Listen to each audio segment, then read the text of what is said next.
हरे कृष्ण। आइए समझते हैं श्रीमद् भगवत गीता के अध्याय संख्या 1 श्लोक संख्या 19 को। सघोषो धार्तराष्ट्राणां हृदयानि व्यधारयत् नभश्चे पृथ्वीयञ्चैव तुमलोऽभ्यनुनादयन्।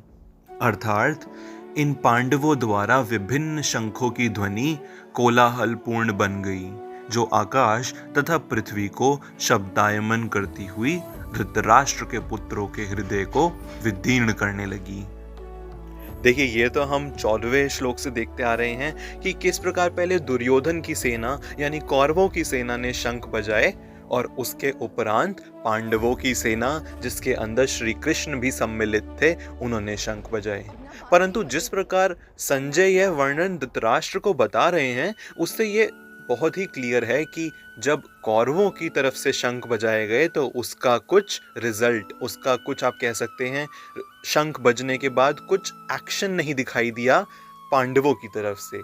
परंतु जब पांडवों के पांचों भाइयों ने, सेना ने, श्री कृष्ण ने, अर्जुन ने अपने शंख बजाए, तो इस श्लोक में बताया जा रहा है कि कौरवों की सेना भयभीत हो गई। अब कौरवों की सेना का भय में होना तो लाजमी है। क्यों? क्योंकि वह श्री कृष्ण के विपरीत हैं, वह भक्ति के विपरीत हैं, वह धर्म के विपरीत हैं। अगर हम आज भी देखें तो हमें, कई लोगों को होता है कि हमें डर क्यों लगता है, हमें बात बात पे भय क्यों आता है। वह इसीलिए क्योंकि आप धर्म के विपरीत जा रहे होंगे। कभी अपनाइए इसको आसपास, आप श्री कृष्ण की भक्ति से विपरीत जा रहे होंगे, आप अपने कर्मों को करने से रोक रहे होंगे और उसी के उपरांत भय आता है। हम कहते हैं ना कि बात बात पे अगर हम कॉर्पोरेट को लें कि मुझे डर लगता है कि ये काम कैसे होगा, या फिर कल मंडे है तो कल क्या होगा ऑफिस में।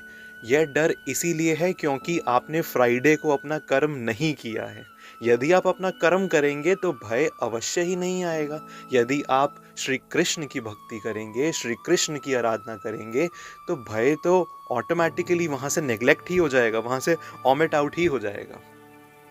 तो यह हमें समझ आता है इस 19वें श्लोक से श्रीमद् भगवद गीता के।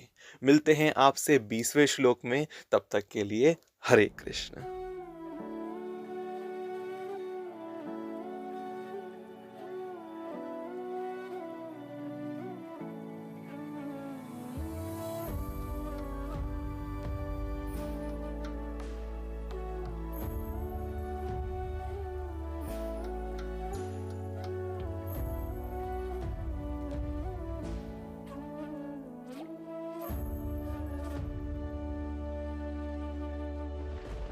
अब ना बांसुरी बजेगी और ना ही राधा आएगी।